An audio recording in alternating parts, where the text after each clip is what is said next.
அண்மைய வெள்ளத்தினால் பாதிக்கப்பட்டவர்களுடைய வீடுகளை கட்டமைக்க வழங்கப்படுகின்ற இந்த 25,000 ரூபாய் கொடுப்பனவு தொடர்பாக யாழ்ப்பாணம் மாவட்டத்தினுடைய நிலவரம் 30/11/2025 பிற்பகல் 6 மணிக்கு தேசிய அனர்த்த நிவாரண சேவைகள் நிலையத்திற்கு அனுப்பி வைக்கப்பட்ட நிலவர அறிக்கையின் பிரகாரம் 25 மாவட்டங்களுக்குமான நிதி ஒதுக்கீடு விடுவிக்கப்பட்டது.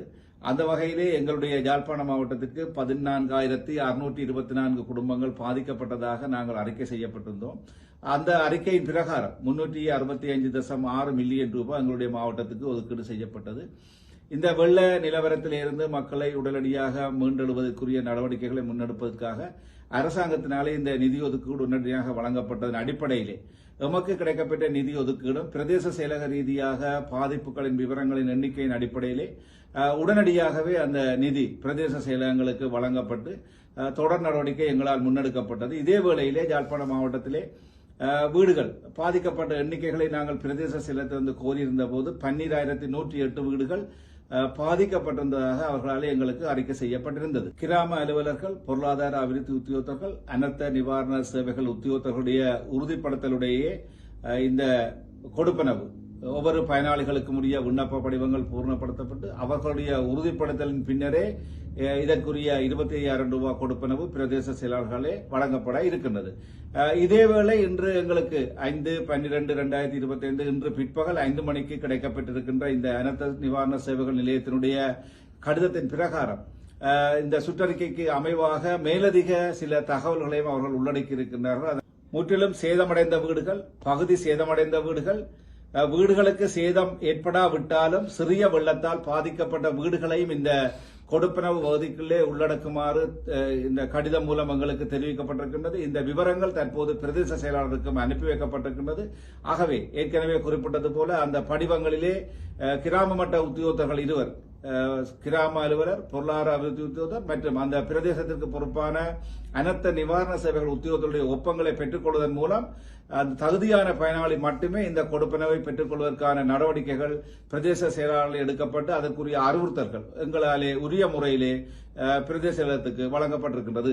பிரதேச செயலகங்களுக்கு வழங்கப்பட்டிருக்கின்ற அந்த நிதி சரியான முறையிலே அந்த 25,000 ரூபாய் கொடுப்பனவு வழங்கப்பட்ட பின்னர் மேலதிகமாக எங்களுக்கு அந்த நிதி ஒதுக்கீடு இருக்குமாக இருந்தால் அந்த நிதி ஒதுக்கீடு மீள அனர்த்த நிவாரண சேவைகள் நிலையத்திற்கு அனுப்பி வைக்கப்படும். ஆகவே பிரதேச செயலாளர்கள் தற்போது இந்த கிடைக்கப்பட்டிருக்கின்ற கடிதங்கள் சுற்றறிகளுக்கு அமைவாக தங்களுடைய பிரதேசங்களிலே இருக்கின்ற பயனாளிகளை உரிய படிவங்களை நிரப்புவதன் மூலம் சரியான பயனாளிகளை அடையாளம் காணுகின்ற செயற்பாடுகளை தொடர்ச்சியாக மேற்கொண்டு வருகின்றனர்.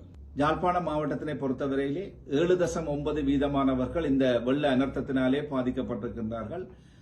யாழ்ப்பாணம் மாவட்டம் வடக்கு மாகாணத்தினுடைய ஏனைய மாவட்டங்களோடு ஒப்பிடுகின்ற போது சனத்தொகையை மிக அதிக அளவிலே கொண்டிருக்கின்ற காரணத்தினாலே இத்தகைய பாதிப்பின் போது எங்களுடைய மாவட்டத்திற்கான நிதி ஒதுக்கீடு 365.6 மில்லியன் ரூபாவாக கிடைக்கப்பட்டிருக்கின்றது. அந்த வகையிலே உண்மையிலே இந்த வெள்ள அனர்த்தம் ஏற்பட்ட போது எங்களுடைய மாவட்டத்தினுடைய பிரதேச செயலாளர்கள், கிராம மட்ட உத்தியோகத்தர்கள் மற்றும் பிரதேச செயலகத்தினுடைய உத்தியோகத்தர்கள், மாவட்ட செயலகத்தினுடைய அனைத்து தர உத்தியோகத்தர்களும் இந்த செயற்பாடுகளிலே இரவு பகல் பாராது மிக அர்ப்பணிப்போடு இந்த மாவட்டத்திலே பாதிக்கப்பட்டிருக்கின்ற மக்களை உரிய முறையிலே மீண்டெழுந்து அவர்களை சரியான வழிகாட்டுதலை வழங்குவதற்காக இரவு பகல் பாராது அர்ப்பணிப்போடு செயற்பட்டிருக்கின்றார். உத்தியோகப்பற்ற உறுதிப்படுத்தப்படாத இவ்வாறான தகவல்களை வெளியிடுகின்ற போது இவ்வாறு கடமையாற்றுகின்ற அர்ப்பணிப்போடு கடமையாற்றுகின்ற உத்தியோகத்தர்கள் உண்மையிலே மன உளைச்சலுக்கு உள்ளாகக்கூடிய ஒரு நிலைப்பாடு இருக்கின்றது. ஆகவே அந்த வகையிலே இந்த மாவட்டத்திலே நாங்கள் இவ்வளவு வெள்ள பாதிப்பு ஏற்பட்டிருக்கின்ற மக்களை அனைவரும் ஒன்றிணைந்து அவர்களை இந்த சரியான முறையிலே ஆற்றுப்படுத்துவதற்குரிய செயற்பாடுகளை முன்னெடுத்திருக்கின்றோம்.